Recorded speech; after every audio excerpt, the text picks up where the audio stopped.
So we're going to talk about the importance of least restrictive environment. We're going to talk about strategies for enabling least restrictive environment, describe and compare interventions at whole school and targeted and intensive levels, and contrast the role of SISPs with related services under IDEA, two whole different buckets. So, least restrictive environment, segregated is not equal. Outcomes are much worse in old school kind of pull out interventions. As a school-based OT, that was frequently a discussion that I got into with families because they, coming again from a medical model, really wanted somebody who would, they had the belief that I was going to fix something, that I was going to repair some deficit. I had to really kind of talk to them about how much a kid misses when you pull them out. That unless what I'm giving them is better than what they're going to be missing, I can't pull them out. They have to stay in with their peers in the classroom. Behavioral classrooms are not really designed for kids, my second kind of LRE point. Behavioral classrooms are really not designed for kids with severe mental illness. So my son was hearing voices at 5. He had significant learning disabilities. We went through that whole behavioral framework.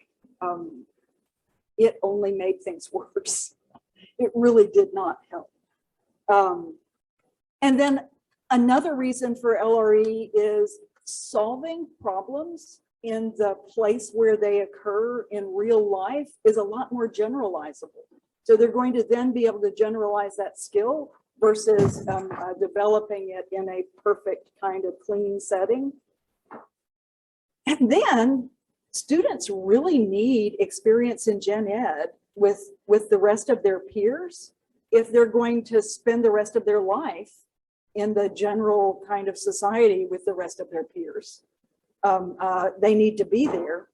Conversely, gen ed students need all of the kids in special ed and all the kids with differences to be in their classroom. Because how the hell are they going to provide the accommodations and work with them if they've been used to their, no, they go to that other little room, I don't have to deal with them. I can tell you, I do a lot of work with lots of populations, and I do some reintegration work coming out of the prisons for women with either severe mental illness or intellectual disability that put them at risk in the prison system. And lots of people just don't want them around them. They're kind of used to going, no, they're fine, put them somewhere else. Don't make me deal with their needs. I don't want to deal with it. So gen ed students, if we're going to have an inclusive society, need to know our kids and they need to be part of community. And then lastly, all students need to experience themselves as competent. And they all need the skills for inclusion. I always tell my students as an occupational therapist, and again, I've always been a psych OT, the way I got into the schools is this last time that I was in them, I was working on my dissertation, and my dissertation was about the use of strengths to support transition from elementary to middle school, because I think that's where we drop kids on their heads. And so I thought, you know, before I tell therapists what they ought to be doing, I probably ought to be in the schools. So I went back into school-based practice just for that reason. But I've always been a psych person. It's who I am. So I want to talk to you about the public health model. So I'm going to talk to it first generally. This is what multi-tiered systems of support is based on in school, but think about it, it's been around for a very long time. When I was a kid, so I was an Army brat, so we moved a lot and we lived in other countries. Everyone my age has that funny little scar on your shoulder because when the polio vaccine came out, we all got vaccinated. We just put our arm out and said, here you go. And if I wanted to live with my family in another country, we could not be vectors of disease. So we were just called up and they said, you know, here you go, lined us up and gave us our shots. We eradicated polio. Now, problems right now with it, but for a long time, there was no polio. That's a whole population. And the idea is kids are expensive. People generally are expensive in that intensive part of the triangle. And frankly, our outcomes kind of suck in that intensive. So if we can prevent people from getting to that intensive level of need, that's really what a public health triangle is about. So that's whole population at the green part, that universal part. At the targeted level, you look for who are the populations that are at risk and what makes them at risk and what kinds of supports can I put in before they express whatever that illness is. So what kind of things can I do? You'll see I wear a mask a lot when I'm going to be around other people. I have a coworker who has non-Hodgkin's lymphoma, and I don't want to bring stuff back to him. So he is at special risk. So in the world of COVID, he wears extra masks. And frankly, if I think I'm going to just be, you know, out in the hall interacting with people, I'm going to have a mask on because I'm not going to go kill him. I like him.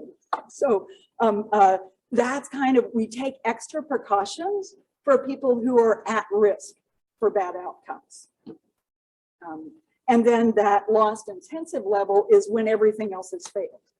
So if we failed to meet their need at the universal or targeted level, then we get to see them at the intensive level. So let's look at it a little bit more. That has way too much writing on it. I so apologize. So looking again, tier 1 is everyone. So thinking about it in school, and it really started with academics in school. Although I got to tell you, I had 3 kids with learning disabilities, and they really never got any early intervention kind of stuff. The ones that ended up in special ed, well, actually, that's not true of all of them. Some of them that ended up in special ed got some supports. I'm arguing for a way different approach than that. But the idea is universal. So in a school setting, that means for academics that we have good evidence-based instruction in the school. For targeted interventions, we're looking at, for us, students who are at risk for mental health needs. Who are some of those populations that are at risk? Pop out. Tell me who are some populations who are at risk for mental illness. Who could we identify that might need some extra intervention? IDD? Yeah, so those social determinants of health, if they have not had all the opportunities, if they've had to live in spaces that are violent, absolutely. Kids who have experienced trauma, I heard homeless kids, absolutely. Foster kids, yeah, I've done a lot of strengths ID work with foster kids.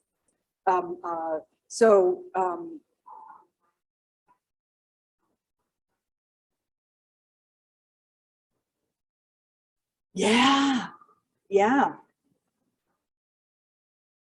Yes, if they've had exposure, been exposed to lead, which brings us to kids with learning disabilities.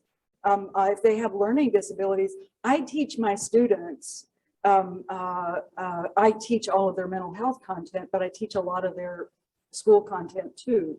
And I tell them the strongest thing you can do for a child's mental health is to make sure they're successful in school.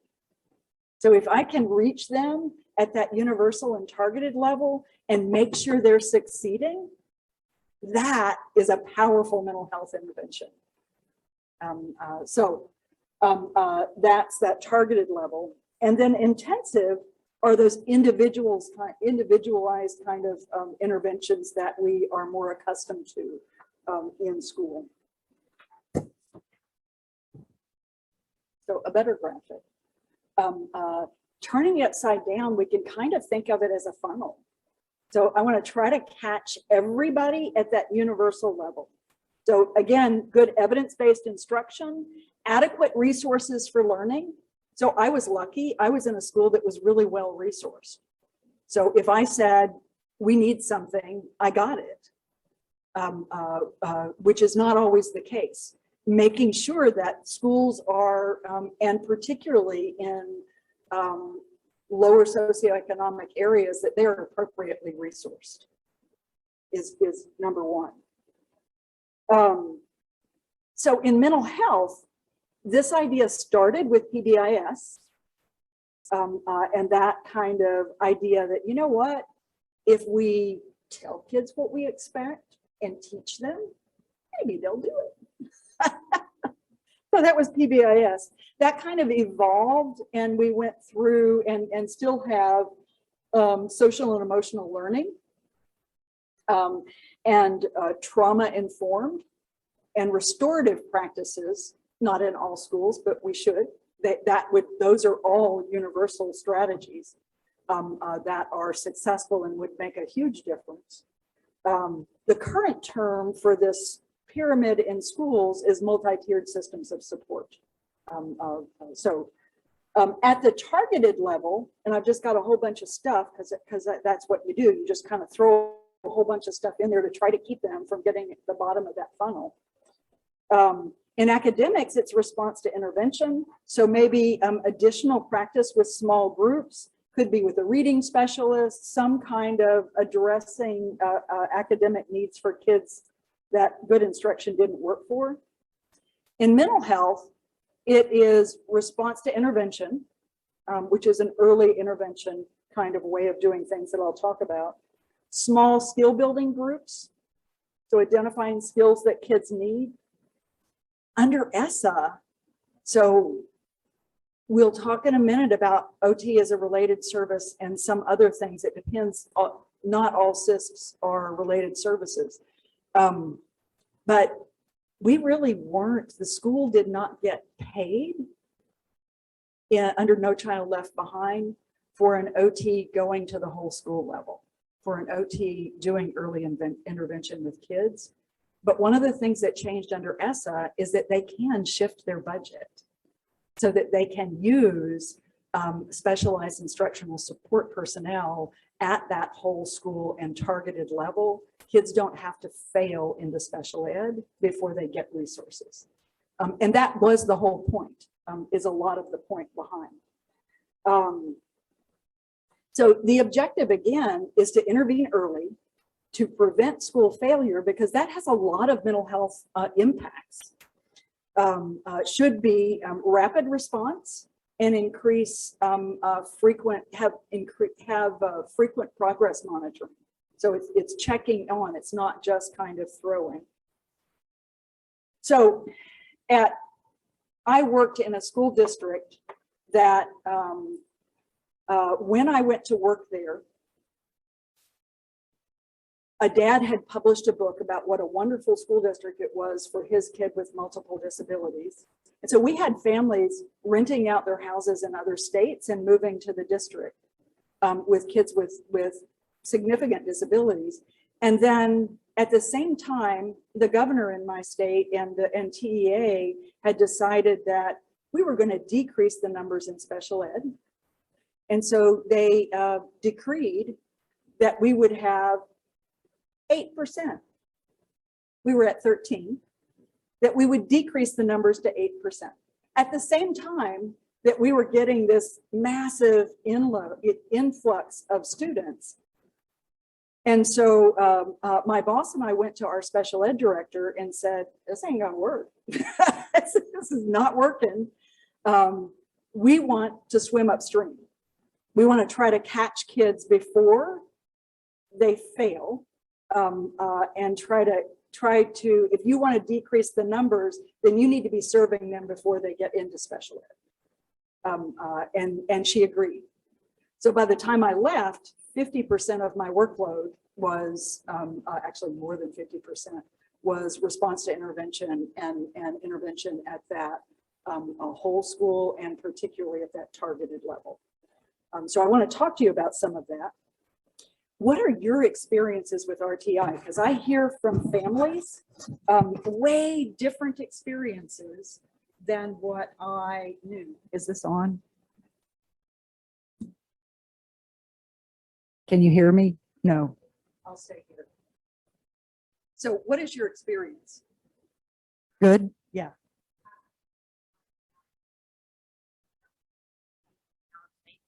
I was surprised when you said the shift on that, because that's something that I face battles even trying to get put into the IEP, let alone, RTI. Just like the keynote this morning, when they said they were pushing an IEP, I was surprised because we seem to have a disconnect that mental health equals a 5 or 4, and there's not even a need to assess if there's an adverse impact. It's not holding. Who else? I want to make sure. I think that, it's hard when they have IEPs and they just push them through school. Even if they're failing and they're not learning, they're still being pushed through school. And so the kids feel like they're just failing all the way around. They're not understanding what they're doing, where they're at, or what to do. It just makes them feel like a failure. Right. And, because my son, he's one of those that has been through it. I mean, he went through 3 grades and they just pushed him through. And I'm saying, whoa, enough's enough, And so I've had to be that to say, hey, this is not right. Because he is capable. You gotta work with him and meet him where he's at. And it's like nobody even wanted to try, and so I've had to just kind of learn, and so it's a lot of parents, I'm sure. Yeah, absolutely.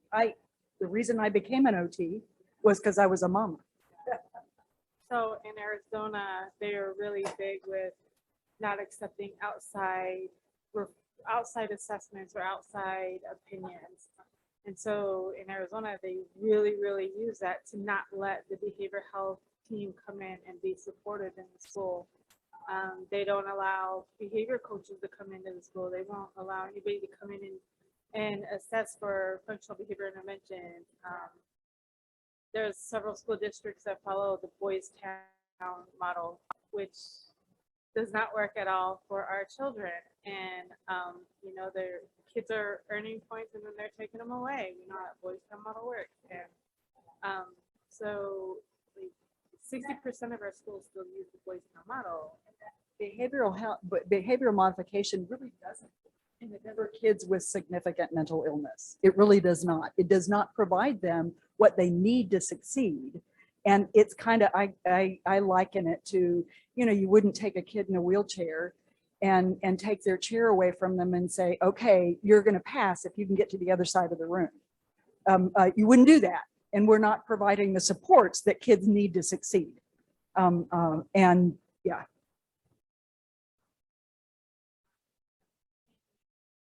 It doesn't. Well, in Arizona, and that's what I was going to say. North Carolina sounds really similar, and even though the law does not allow that, our due process does not really allow you to stand up to the law. And so it is still a haves versus a have-nots. Not it. I can get the education to families, but to be able to go forward with it is a whole, new issue. What some people are doing from the other end, because I feel strongly the reason I teach is I want to create an army of OTs who realize they're mental health providers and who know kind of what to do for multi-tiered systems of support. And they get out of that crazy handwriting box that we got shoved into. It's just weird. They really pushed you to early on to say that you're child is going to get a completion instead of a graduation, instead of graduate. And so then they can push them through, right? So they really try to tell you that's best. And the pull-out model, they can't do it another way. And that the teachers are annoyed with having them in the regular classroom, especially the OTPT, all of the things in the school, even the behavior aids. Yeah. I'll show you the list of people that they can have in the classroom without an IEP even.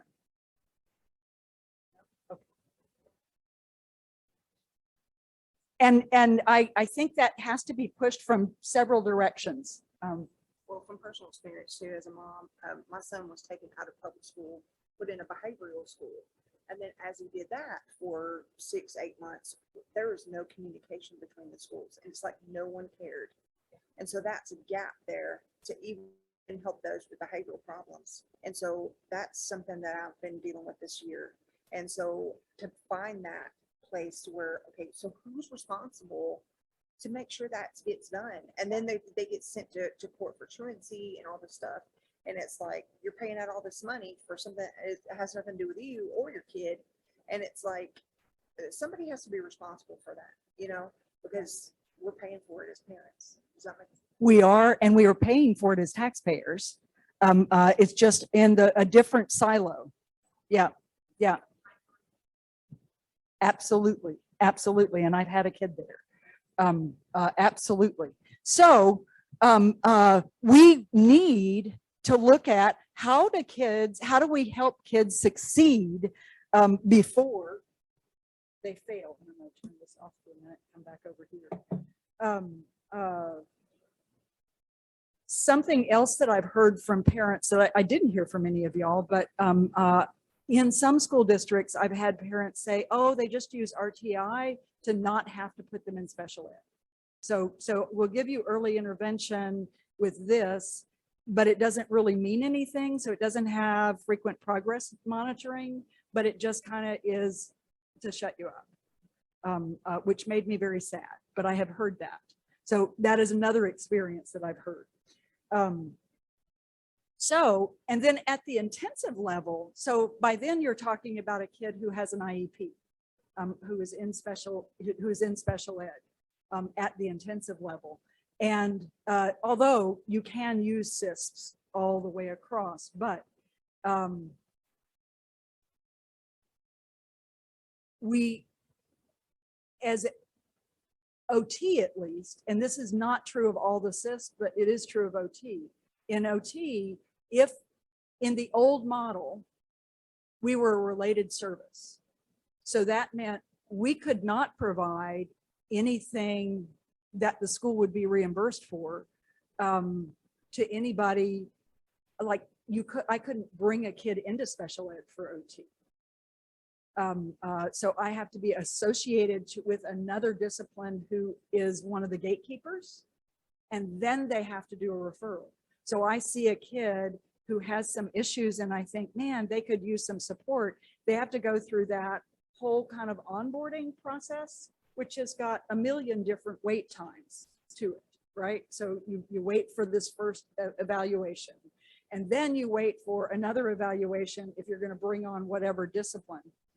But we were kind of locked into, because we are a related service, we were kind of locked into having to be there for somebody else. We'll talk about that some more later, but that was one of the barriers. I want to show you the list of people that are on. So this is the list, and I realized yesterday when I was looking at it, it's got a couple of things that it doesn't need, but this is the list of people who belong to the National Association of Specialized Instructional Support Personnel. So I'll read some of those to you. Art therapy, counseling, social work, dance therapy, teachers, music therapy, occupational therapy, psychologists, school psychologists, PTs, counselors, speech. Have I left anybody out? All of those are SISPs. And in ESSA, it very expressly allows SISPs to do that early intervening.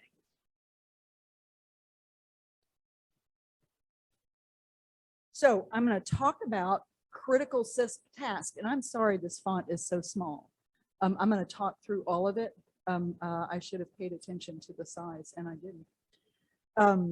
So first, things that SISPs, say that 3 times fast, can do and are allowed to do under ESSA. They can design and implement interventions and accommodations for educational programs and activities, provide instructional strategies to facilitate learning across classrooms. So that means they can go to that behavioral health school, they can go to the gen ed classroom. So somebody said teachers just really don't want them. Teachers don't have mental health training. And right now their lives are hell. There's a lot going on that they're having to deal with. They need more support. This should be their support. So if they don't know what to do, they should have a whole team wrapped around them that can get in there and help them figure out what needs to be done. The discipline on here has specialized kind of knowledge to bring to that classroom that that teacher does not have. They can do problem solving instruction, remedial interventions. Next, they can support effective teaching and improve student learning. They can do consultation with teachers, with families, and assure that assessments are linked to instruction. They can create a continuum of support services for all students that reduce barriers. And I'm going to show you some examples of those in a little bit, to teaching and learning, and support improve student social, emotional, and academic outcomes. They can provide behavioral interventions that prevent and reduce disciplinary infractions, improve student behavior and classroom management. They can provide mental health services and interventions, including school-wide prevention, school-wide resiliency. We talked about that, social and emotional learning, and restorative practices. They can help facilitate all of that. They can work together with school staff and administrators to create safe schools, to make sure that we have safe and supported learning environments. They can foster engagement and collaboration between general and special ed so that they are talking to each other, and between families and schools. They can provide professional development to ensure high quality instruction. So at the whole school level, sometimes that's a class to the whole school. So this is what SIS can do generally. And then I want to talk about OT because that's what I know. But I wanted you to know it's not limited to me. This is just my bag of tricks. So it's what I know, but you're not limited to my bag of tricks. There's a whole kind of group of folks that you should be able to access through because of ESSA. And that law was passed. And anybody know when it was passed? It's not new. 2015. Yeah, but it's been around. So you would hope that it had trickled to your school already, but it has not. So related services we talked a little bit about under IDEA. OT is a related service, which means unless my special ed director said, yeah, just go for it, which she did, she didn't have to. So she could have said, no, we need you for this population and that's who's funding you, so suck it up, buttercup. But she didn't.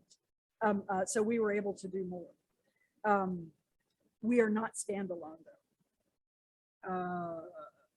And then there's that odd kind of, even if you get into special ed, direct versus consult, which is a weird kind of divide to me. Because everything should include some consult. Everything should include being in the classroom and helping support the classroom. So the focus of ESSA, which is the Every School Succeeds Act, is general education legislation. So it's not, it replaced No Child Left Behind. It's not instead of IDEA, it's in addition to IDEA, right? We still have the Individuals with Disabilities Education Act, and all of those protections within that still hold. This is in addition to.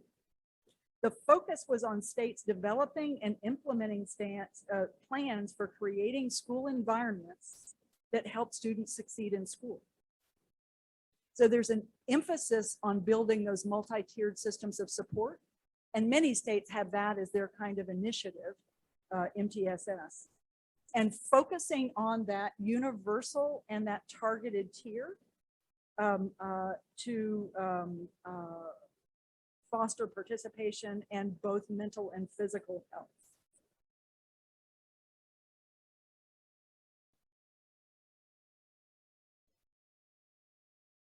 So I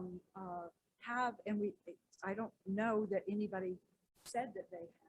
Has anybody seen OT in school? Yeah, what did they do? And what I have seen is that they, not much, but I would say, which was a question for me, but they assign a specialist to multiple schools, and then they go out as needed, like they go do a check-in maybe once or twice out the week to check on the schools who are on the list. And then they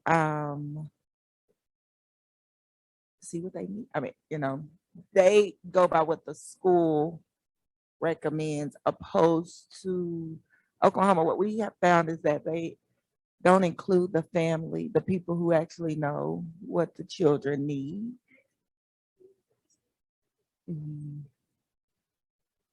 Right. And so, and I'm a mental health therapist. So when I have children who struggle with those things, I go and I ask to be invited. Whenever you have your meeting, take me with you. So, because I know you don't know what to say, or you're afraid to say it, and I'm not. So I said, these schools need to know what your child needs and not what they want to see out of your child. So it's whatever the school, they do what the teachers tell them to do.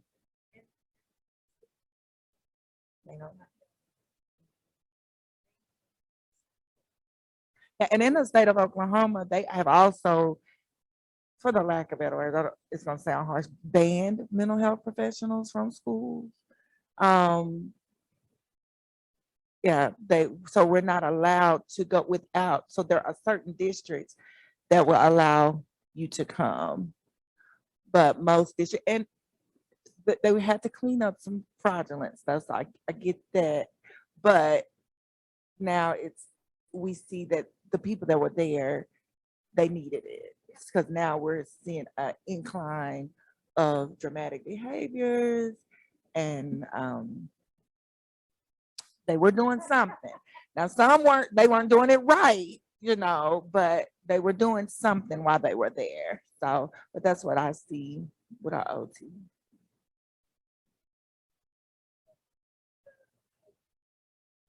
School, and then the aides sort of implement it. The teachers usually never involved. But my question or my thought was really around maybe as you're talking experiences with rural and frontier kinds of areas where, like in our school, it's 4 hours across the county, and each of the schools have less than 20 kids per grade, you know, and so so there's some good things about that, right? But they've really gone to this online, so they pull kids out and bring a speech or OT or whatever from, well, for an OT to come, it's over an hour and a half drive to most of the schools. but they bring them online from Minnesota or wherever, and then so they pull them out and do, and they're not even in the same room, and the teachers usually aren't involved. They pull the kids out, and put them in front of the computer to do the itinerant services or the really. So the speech, none, but some of the actual speech related services, the OT was much better at including the, you know, for the person from Minnesota than the person locally. So it's really like, it depends, right? But they're far away. So, and that is an issue. I can't see what's happening in the classroom if you pull the kid out and put them on Zoom in front of me. I don't know what's really happening in their environment if I can't see what's happening in their environment, which means I have to go into the classroom. Yeah. So I'm gonna throw a wrench in it a bit. Okay. I have noticed that people are not going into this field, hence why there are a lot of people not coming to the schools, or it's even as available or accessible. How do we inspire more people to even go into this profession? That is like a huge barrier to even just accessing quality services. And people are not talking about that, honestly. So I'll tell you number one, and it's not, so I have more students. We turn away students every year because we always have full cohorts. However, not all of them go into mental health. And so part of the reason I teach is because I'm always recruiting. Because I want sound professionals who know what the hell they're doing and can evaluate a classroom and put meaningful supports in that classroom. And mine is only one of the disciplines, but it's one that needs to be there. But you're right. We've got to also make sure. So, and I'll give it right back to you. What I expected somebody to say was handwriting, which just makes me so sad. So OT started 100 years ago as a mental health discipline. How the hell we got handwriting, I don't know. My students don't get a class in handwriting. We do understand the body, and I'll talk about kind of what our juju is in a minute, but handwriting. It's about the lowest use of us that I can imagine. There are efforts on the other side to get professionals on board, but I'm going to argue we both have to be pushing. You have to be saying, wait a minute, I heard this weird OT who said that you can do this. This is what I want. At the same time, I'm pushing on the other side and going, really, handwriting? Are you sure? That's what you're using all of the education that I gave you on handwriting? No. No. I think one of the things that I see a lot of is parents don't know what to ask for, and schools don't want to say, because if they say they're then culpable. So, yeah, they're probably both, but that is frustrating, because I've worked with parents before where you have to go in and you really have to advocate, and I'm a professional, so I'm like, you can go in at a different level when a parent's like, I don't even know what words to use or that type of thing. And if you don't use the right word, you're not going to get it. Like, it's a game to me that, why are we doing that? Like, why can't we just say, this is the need? Yeah. What is it that you need? And how do we provide it to help the success of the child and family? That is the point That's to that right. law. I think it's worked the opposite way.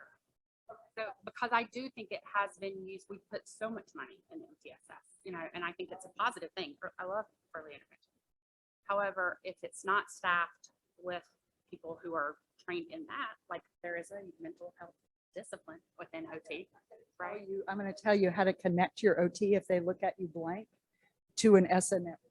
Then instead, that is when you get caught in the trap of tier 3, with a 504, but no one ever evaluated to see if that was even appropriate to begin with.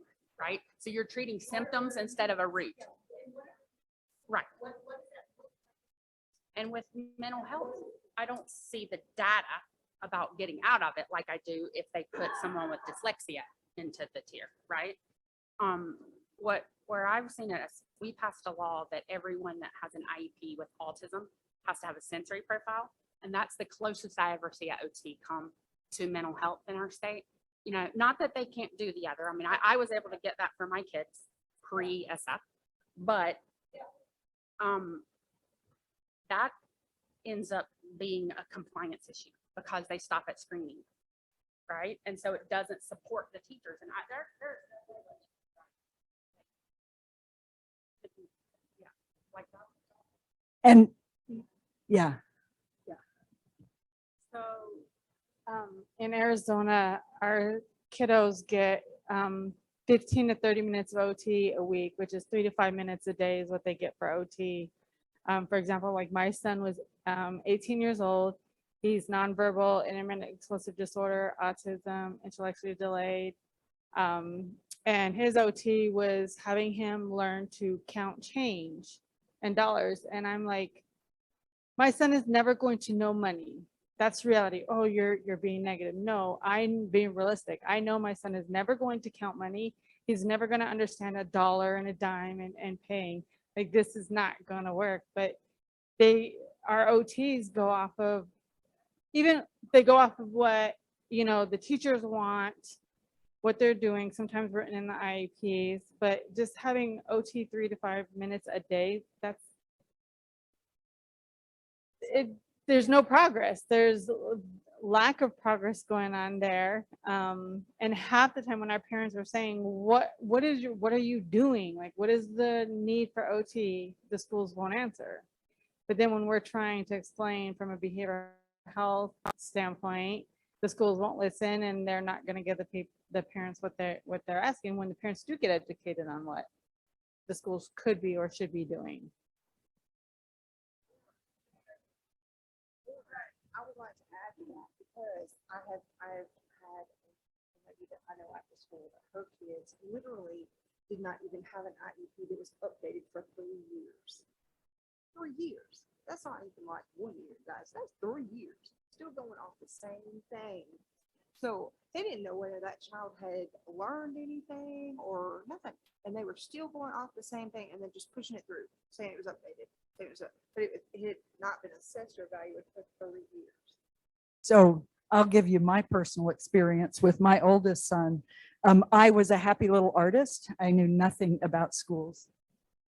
I knew nothing about schools. I didn't even know he had an IEP until years later when he was in the prison system, because that's where we go. And they wanted some documentation around his mental illness and when symptoms had started. And, I got a whole drawer in my file that's him. So I'm pulling through it and went, damn, this is IEP paperwork. What they told me instead, the last time he was in school, was you just take him home, and if you won't tell, we won't, honey. Because I knew no better. And I didn't know, actually, we made some great progress taking him home. But I didn't know better. And we don't. I want to add to this young lady over here about the people not going into the field of OT. Well, one, we're in the mental health, so one, we're rejected when we go. So this is where parent voice is very important. If you've experienced it, then go share it, right? But I also wanted to talk about when we go to the school. So I had a nephew who they wanted to put on a 504 plan. There was a behavior. But what we found was he had auditory processing disorder. Well, auditory processing disorder is not considered a mental health disorder. It's considered a medical. So they would not do so. And then also he always had they were saying, oh, he always wants to get up and go to the restroom. Well, he did, because we found out also that he had diabetes. So it's that we had to go find, we went and found like something is not right. They just want to put him, they just want to put him on medicine. They just want to say that he's not behaving. And I understand that the schools do the hearing screening, but you're hearing to see what, can they hear a loud noise? But are you all checking for the Charlie Brown syndrome? You know, are you all listening? Or do you understand? Are you asking them, do you understand? Even when I'm with my clients, I ask them, let's get on the floor and talk. I'm gonna get on your level because I want to know, do you understand what I'm saying? Repeat what I said to me. Tell me what I said. So a lot of my parents who have OT speech and all that, I educate them in mental health. So I'm taking away from like the therapeutic piece also, because they only give me 55 minutes, you know, the insurance, but that's another story, to work with them. And so I'm really doing a lot of OT and PT and speech with them. Like, okay, and telling parents, you have to slow down. Like I won't see children without their parents for the first 6 weeks. You all have to come with me because we need to all figure this out, right? So I'm always saying, slow down. You cannot go, you can't talk to them like you're talking to me. They don't understand it. And some listen and some will say, I'm going to find a different therapist. So, so looking for the function of the behavior, and somebody talked about on FBA, to me, a multidisciplinary team, because we all look at it differently. I'm going to have a sensory lens. I'm going to be looking at all kinds of different things, and another discipline is going to look at a whole nother bucket of things. So having really rich multidisciplinary teams in place to look at what are the function, why is that behavior happening? And then functional behavioral assessment, if it's done well, it's a hypothesis. So you put that intervention in place, and if it doesn't work, then I have learned something. That was not the function of the behavior. Let's go back and figure out what's the function of that behavior so that we can try something else. Because it's not about having the answer. It's about being willing to stay in the problem until we figure out what's going to help that kid do what they need to do in the classroom.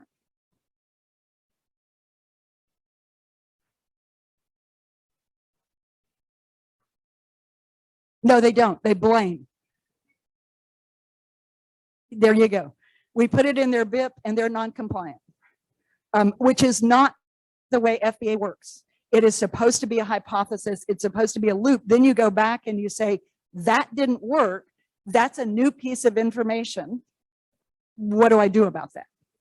So let me talk about some what OT is. I'm going to give you, so you have this graphic in one of the handouts that you have in the stuff. It is from my friend Sue Basic, who does amazing work.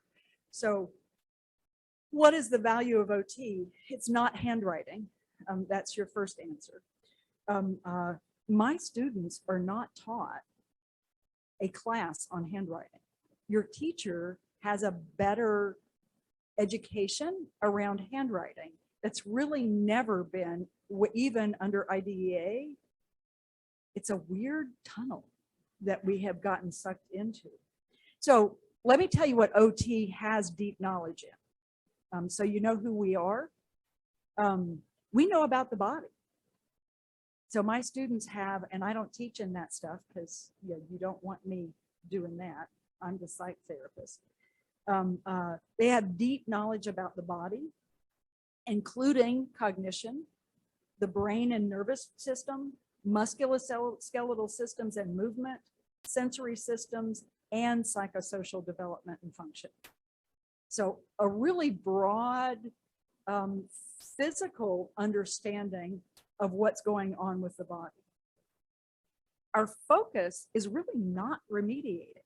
So I'm going to argue an hour a day of an OT pulling a kid out is probably doing nothing. If you're in the classroom and you can look at what the function of the behavior is and look at what's happening and man,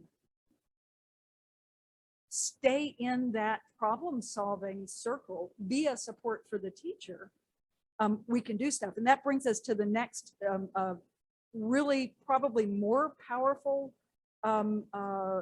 juju that OT has. Our focus is on enabling function. So we have deep knowledge in task analysis. So how to take a task and break it into its components. That's how we got handwriting, is because it's meant to look at what are the components under handwriting if somebody can't write. Can I either remediate that or can I put compensatory supports in so that they can participate and do what they need to do as a student? So we understand task demands and how those intersect with people and with students in this case. So we're really good at providing accommodations, at figuring out what to do with that kid with an auditory processing disorder. We are extremely creative, and we're great advocates for inclusion. We're also just really good problem solvers, really good at adapting. And we're already in schools. Now, rural and frontier is a whole nother issue, and that's an interesting thought. I have worked in a school district when I was a brand new OT way back a few decades ago, that we had up on the Red River schools that had a first and second grade classroom, a third and fourth grade classroom. But those were some of the coolest schools for kids with disabilities because they were willing to do anything. They were used to adapting and accommodating. And so I got into a disagreement with a parent who really wanted her kid to get better services. And so wanted to move into town where she would have a special ed department and her kid would be in a self-contained room. And it was like, no, your kid is in everything that happens at this school. If I need something, I tell dads, the school play is this, and I need him to be able to get on the stage, and they create what I need. You're not going to get that. You're going to lose a lot. So there's also a resourcefulness out there that's pretty cool. Yeah. So anyway, we're already in schools. I went to between 5 and 8 schools a week. So I wasn't on one school. That would be marvelous. That would be like heaven. What I did was built relationships with my teachers. And if they needed, the way RTI worked in my system, if they saw something going on with a kid and they really didn't understand what it was, or if they needed help with classroom management or whatever they needed, they could call me or usually email me and say, I don't know what's going on with Johnny. I need you to come look at him. And I'd say, okay, I'm going to be there Thursday. What time's good for you? Make sure you've got mom's permission. While mom may not go for mental health in this climate that we're in, I have never had an OT say no or a mom say no to OT. So I could go in there sometimes as the stealth mental health provider and look at kind of what the needs are and what's going on in the classroom. The way that it worked then is I could be in there within a week. Unlike that whole IEP process where it takes forever to get that first, to get into it and then next whatever, I could be there in a week. I could get in the classroom, look at what was going on and say, let's try this and put that in place and then come back the next week and go, is that working? If not, let's try this because I have another piece of information now. if it's working, fine. I'm just going to keep touching base until it's worked for a period of time. That's how it worked in my district. So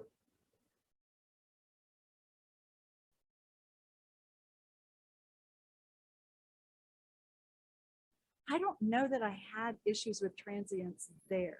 I did when I worked in the homeless shelter, that we had actually a team that tracked homeless kids from school to school. Yeah, yeah. So they can always be there. There's a file. And then what we did back in the day was we used NCR paper. And so mom got a copy, teacher got a copy, and then I kept a file. And they could always so once that had closed, they can always call me because I have relationships with my teachers. Frankly, our behavioral health team was kind of it was district wide. And when there was a problem, they would kind of swoop in.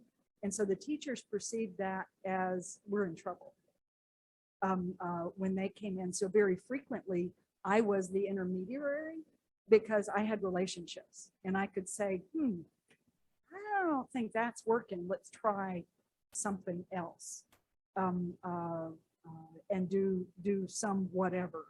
And even if I decided that that kid needed to be referred to special ed, or if they were in special ed that I needed to, that they needed OT as a related service, they weren't waiting that whole time with nobody having anything to do with them because I was already there. And frankly, the eval was quick because I knew the kid already. So there was that benefit as well, that I already knew them. I knew what was going on. As an OT working in the schools, I spent a lot more of my time with kids and teachers in classrooms with doing all of that stuff than in meetings, which for me was the win. In addition to the fact that we kept kids successful. And frankly, sometimes I was the only mental health professional in that school. Even if there was a counselor, they had not, in our school districts, they don't often get to do mental health, which is sad. I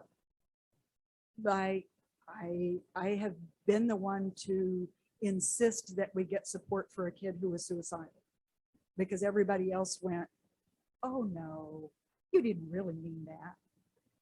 No, he needs help. We need to do this because they didn't know, because they just didn't know. So anyway, I'm there every week. I've developed relationships with the teachers.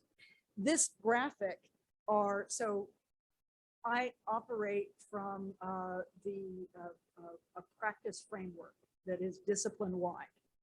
These are the areas of occupation that are what occupational therapy is, right? So ADLs are kind of activities of daily living. IADLs are, and this is specific to kids in school. Sue kind of looked at created this graphic this year. Social participation is in my practice area. Play, leisure, sleep and rest, which is an issue for a lot of our folks. Health management, work and education. So those are all of the areas of occupation that are part of my practice act that I am, as a discipline, supposed to address.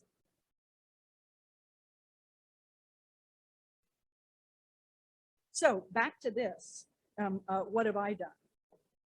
So at tier 1, I've done trauma sensitive schools training. Had some issues where we were having way too many kids get referred into juvenile justice because the teacher just didn't understand trauma responses and frankly were triggering it. So went to the school and said, you know what? We've got, this is your fault. We've got to do something. And did a district-wide trauma schools training.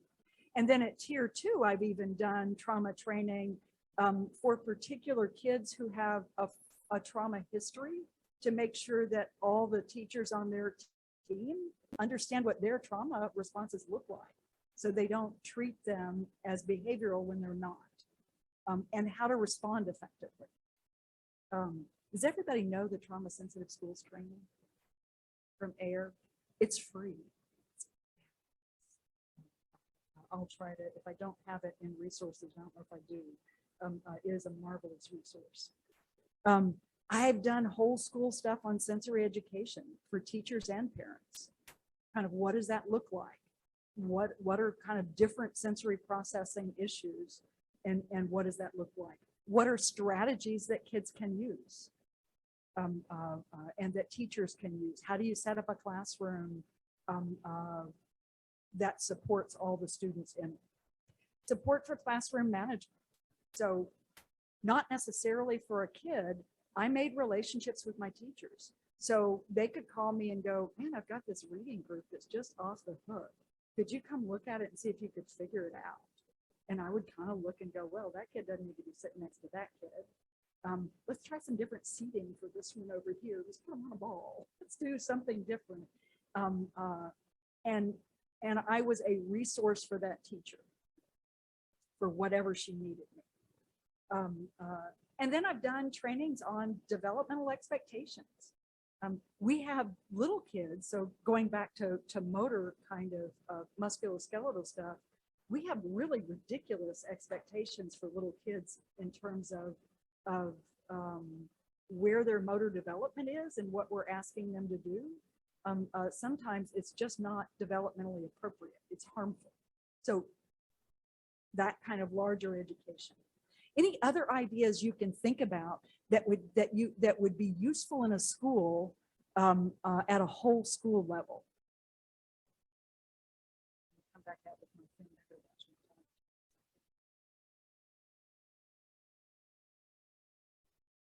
Any other ideas?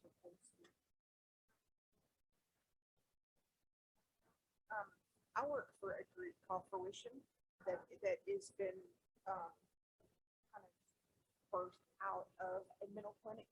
Okay, we're kind of a branch, a different program out of them, but it's for more serious cases. After the kids get in trouble, they come out of the, the jails and the court system. We get those cases. So it's not like just the normal misbehavior. We get the more intense, they need more intense therapy, all that kind of stuff. But it's already after they've done all or got in trouble. And that's that those universal interventions all the way down to all the way down the front. So those health promotions are also important for kids with expressed mental illness. Right. They're not just for promotion. And I think that's Yeah.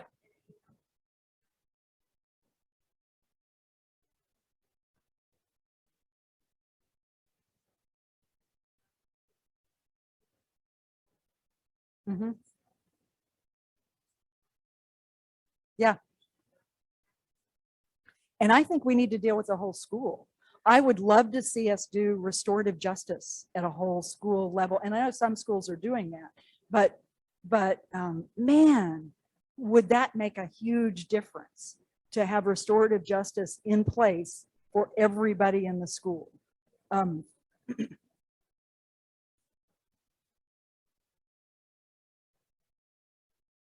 all the benefits, right?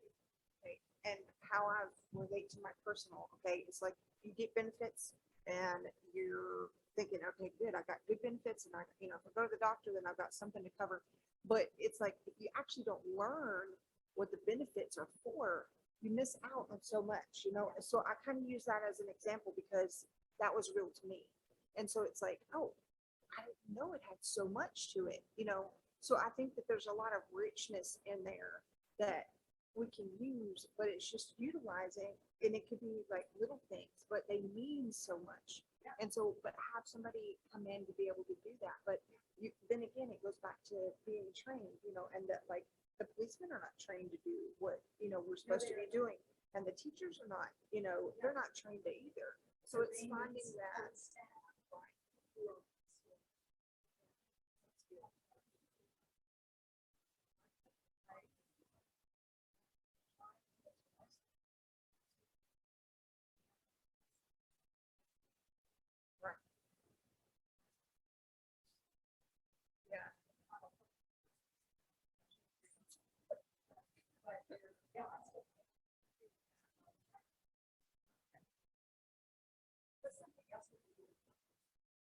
So I think there is a need for increasing cross-discipline communication, but also cross-system.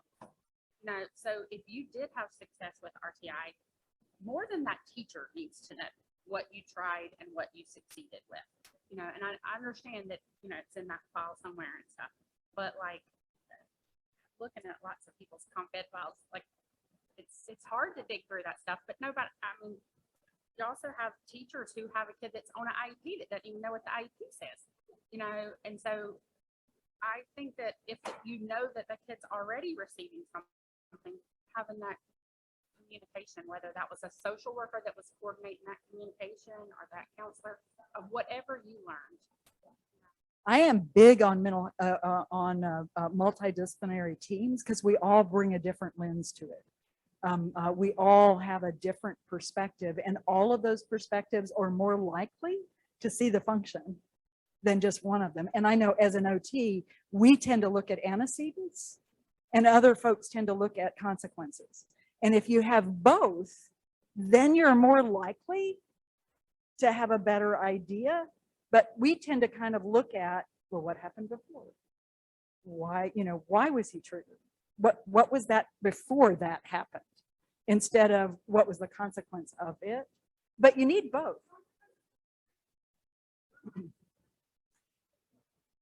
And I always tell my students, yeah.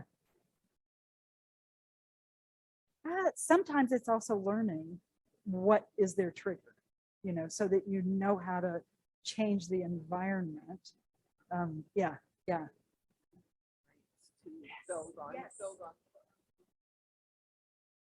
Absolutely. I'm doing real strength-based practice where we're really kind of looking at what they're doing. And one of the things to help teachers in the classroom is teach them to kind of do group work where each kid is asked to do what is something that draws on their strength, because kids all need to feel competent. They have to feel successful. What you mentioned in that, every class needs to understand the PAC skill behavior game. Woo. Are you familiar with that?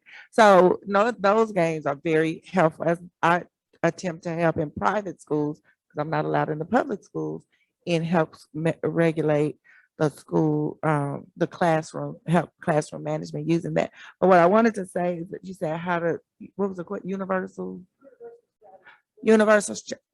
So what I think would benefit is that yearly schools have these professional developments and everyone is in one big room. Well, everyone don't need that same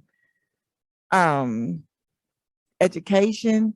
So I believe that if schools will identify what teachers, are you a teacher that struggles in classroom management? We need professional development there. Are you a teacher who struggle with curriculum?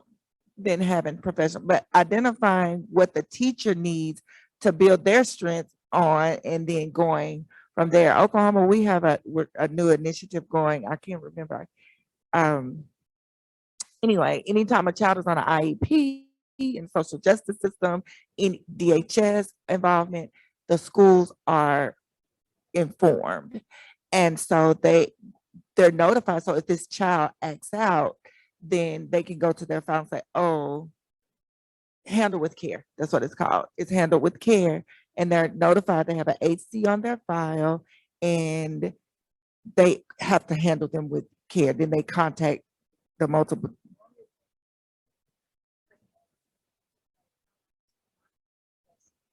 Right. So so that's what we're doing. So Handle with Care, it's a statewide program that we have gone to schools, and we're going through legislation right now to get it in more schools. But we've done the pilot, and so the schools are notified. No one knows, but no one knows that this kid is a handle with care kid.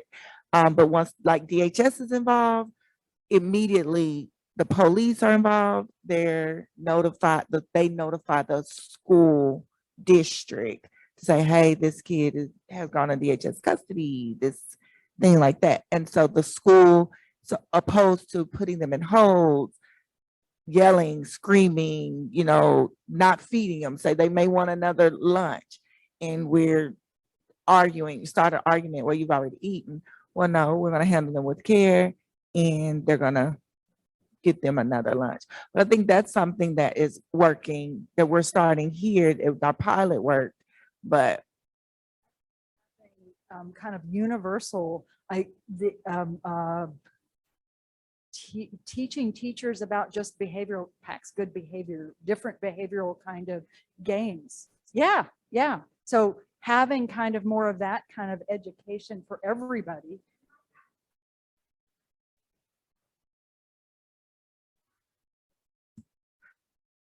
Yeah. Yeah, and I'll talk to that in a little bit. That's like a whole session. Things that I've done at the targeted level as an OT with my OT hat is that kind of RTI across any kind of concern. If a teacher needed whatever, I could show up within a week, observe and put strategies in place and track those. I've done small occupation-based kind of skill building kind of groups. I'm an OT, so I'm kind of a craft person. So we would do those generally after school, because again, I think really long and hard before I'll pull a kid out of a class. So when I've had, and what I'm thinking of in particular is when I had a tier 3 kid who really needed to work on social participation. Well, you really can't do that with just the therapist, right? You need to do that with other kids. And it didn't always work for me to get into the classroom in the space where that was happening. Or not enough to have enough practice. So I would always go to the after school program and say, give me the kids that you don't want. The ones that are driving you crazy. And then I would have a group of 5 or 6. I'd get permission from parents because they'd always give me, their only complaint was, can you come every day? We want you every day. Yep. I did it at the end of school because I'm not willing to pull them out. But my kid that was on an IEP really needed social practice. There are a whole bunch of other kids that aren't on IEPs that need that. So while I'm doing that with him, I can be doing that with a whole nother group of kids. And I did.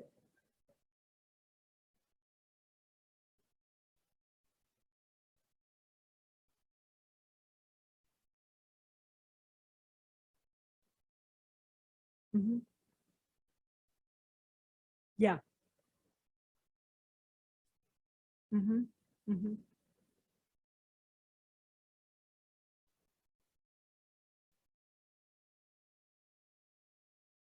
Mm-hmm.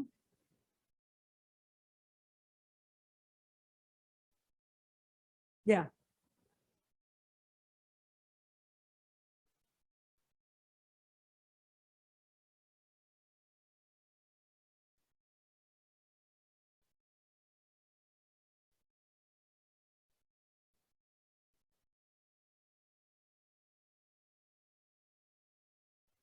I did about 5.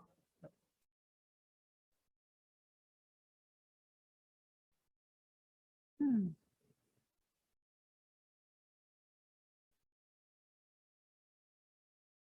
Yeah.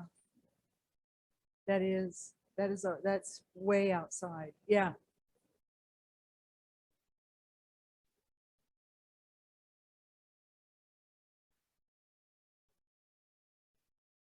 And I'm going to argue too, kids need to succeed in school.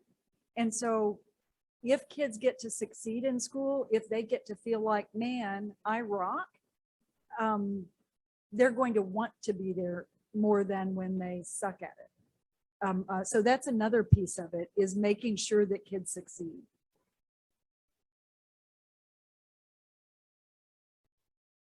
See, and I'm not a behavioral person. I'm a lot more of a, so what did I do wrong that they don't want to come to school person? That's who I am.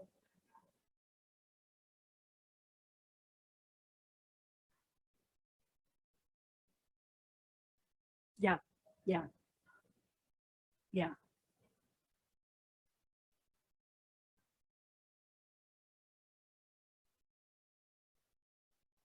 Yeah. Wow.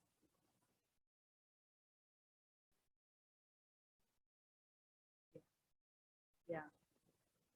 But yeah, and I don't know if, so other than making school attractive, I don't know if this teacher can do much about that, or if the school can do about that other than to make school attractive. Another thing that I've done, so my juju is strengths. That I did my dissertation around kids' strengths. So have done a lot of strengths identification, both individually and kind of helping look at how do you then call those strengths so that kids get to experience themselves as competent, both in school and outside of schools. I'm going to give you a website at the very end, and in the resource part of it, you can go to the strengths section, and I've got a card sort in there that is free and downloadable for strengths. It doesn't have a lot of language because a lot of my kids, that's an issue with. I've even used that. So about a little over a year ago, we had these massive shelters pop up with, so there were kids that had come from Central America, and many of them had been outside the border for a very long time before being let in. And when the border opened, there was like this flood of kids. And so they needed a place to process them, and they created these pop-up shelters. Well, I am fairly close to one of those that had 3,000 kids. All of those kids had trauma. I mean, some of them lost their parents on the trip. Some of them went through just horrible. So they'd all had trauma. They had to hire staff really fast to staff those. And they weren't all great. I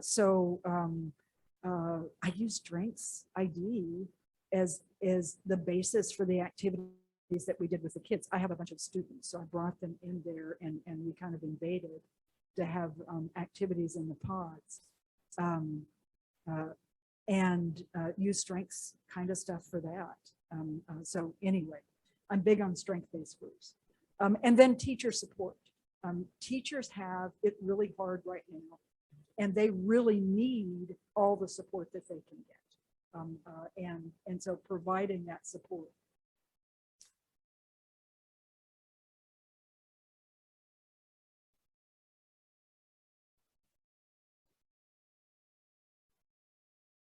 I would get right in the classroom, and I had teachers, like, if they wanted to do, so because we built relationships, they'd say, man, this group of kids really needs a social skills group. They really need to be better at interacting with each other.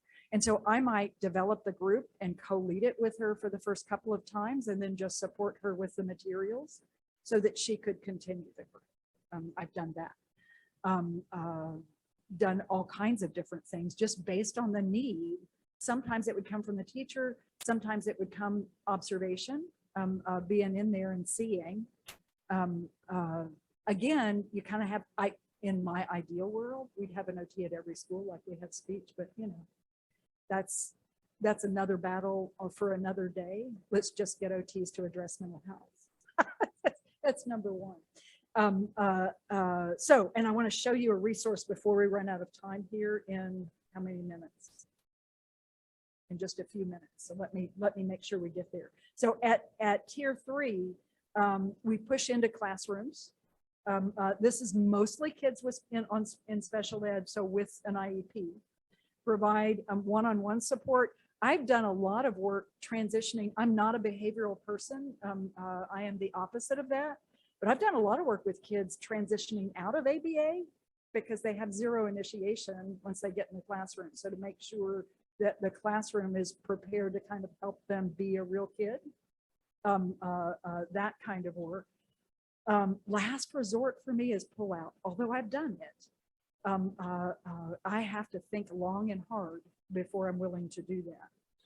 And then always apply wraparound principles across populations and kids. So I had all kinds of kids. All kids have mental health, particularly kids with disabilities, have a lot of challenges. I use them across populations. I was going to tell you a story, but I'm going to let it go because I want to get to the next thing, which is every moment counts. So my friend Sue Basic is an OT extraordinaire who she and I were part of the national coordinating, I am part of that, but she and I were part of the national community of practice on school behavioral health, which was one of the first communities of practice. And at that level, everyone understood OT as mental health, as a mental health provider. We had a hard time getting it down to the ground. And so what she did is she's in Ohio, and she got a Department of Ed grant to collect OTs across Ohio and go, so what would you do? Just generic school-based OTs. What would you do in mental health? How would you do that? And kind of started this group that became Every Moment Counts. And what they decided is we need to go to the spaces that nobody's doing anything. So the first thing she did was develop, and these curriculums are free and downloadable. Be great if you want to get your OT to do stuff, to go, oh, wow, I found this OT website. Come check it out. Because it's got like step-by-step what to do if they're not sure yet. First thing she did was say, we need to get in the spaces where we're just wasting time. So the first thing she did was the comfortable cafeteria. I don't know about y'all, but our schools have those like red, green, yellow lights, you know? And if the light turns yellow, then they have to kind of bring their voices down. If it turns red, you've got to shut up. When do we learn to socialize? Over food, over meals, right? And so she created this curriculum that brings in the cafeteria workers, that brings in everybody in that space around making that a space that kids can learn appropriate social kind of interactions. So there's a whole curriculum, and it's, like I said, free and downloadable because she made it with federal dollars. And then the next thing they came up with was refreshing recess, same kind of thing. We're wasting recess. We could be learning all kinds of things about sharing and taking turns and all this stuff in this space, and helping kids succeed. So that was the next one.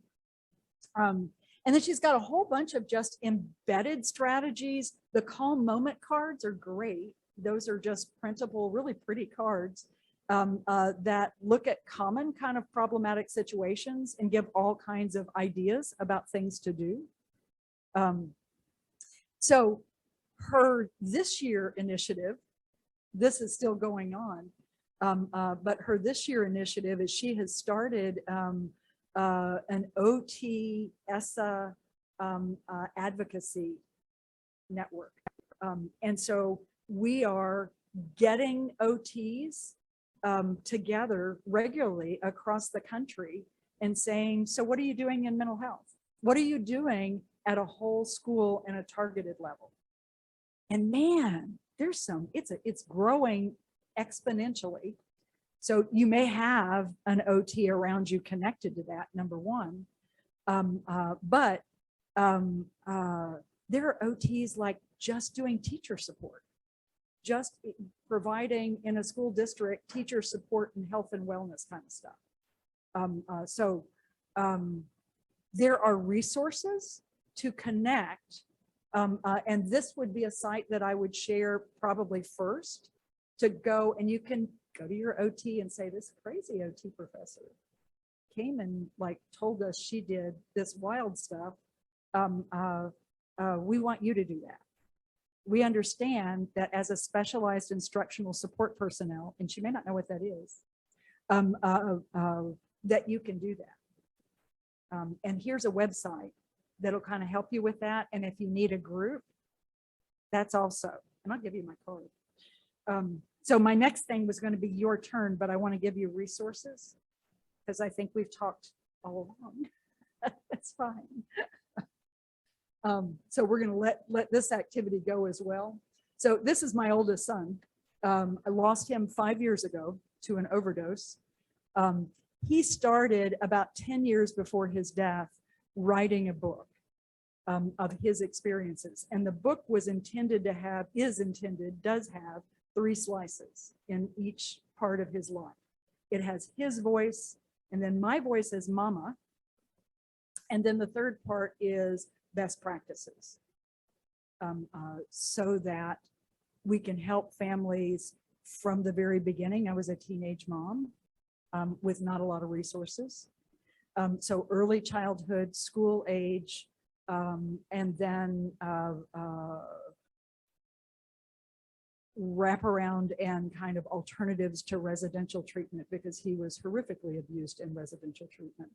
And then all the way up into forensic kind of practice. So it has those 3 layers. It's taken me 5 years to get the damn thing written. It's finally done, except for I keep finding more stuff to put in it. I got to quit at some point. But it's being edited right now. But it's taken so long. I started this website that also has those 3 sections. So if you go to the resources part of the website, it has all kinds of resources that I have just loaded up there. I need to put restorative up next. I'm just a little behind. But there's a lot of stuff there. Feel free to access it and share it. So thank you for coming.